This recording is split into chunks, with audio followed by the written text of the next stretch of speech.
कशावर? बघा बघा त्यांचं इतकं मोठं भाषण आहे तर प्रत्येक मुद्द्यावर बोलता येणार नाही. पण राज ठाकरे यांच्या संपूर्ण भाषणाविषयी म्हणजे असं म्हटलं जाते की त्यांचं कालचं भाषण हे सर्वसमावेशक होतं, ज्यात इलेक्ट्रॉनिक वोटिंग मशीनच्या काय एकूण प्रकाराचा मुद्दा होता, नद्यांच्या असेल ना. बघा ते एका पक्षाचे प्रमुख आहेत. एका पक्षाच्या प्रमुखानं त्यांच्या मेळाव्यात केलं ते भाषण आहे, ते करू द्या ना, काही हरकत नाही. त्या प्रत्येक मुद्द्यावरती आम्ही विश्लेषण केलं पाहिजे असं काही नाही. कशा करता करावं? काल नरेंद्र मोदींचं भाषण झालं ना.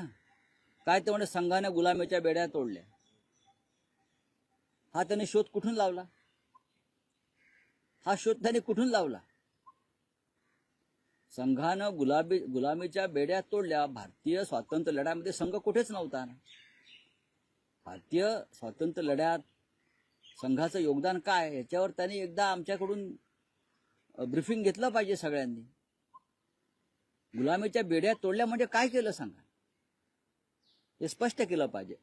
गुलामीच्या 150 वर्ष हा देश गुलामीच्या बेड्यात जखडलेला होता.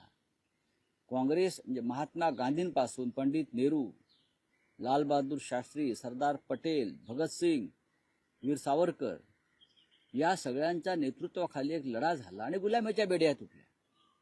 त्यात मोदी म्हणतात त्यात तो संघ कधीच नव्हता आणि कुठेही नव्हता.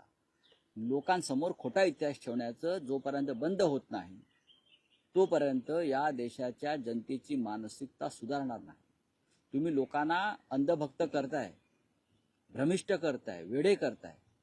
हा देश एक दिवस जगामध्ये वेड्यांचा देश, खोटाड्यांचा देश म्हणून यादीमध्ये एखाद्या यायचं. लोकशाही मराठी ऐका, पहा, जागरूक रहा.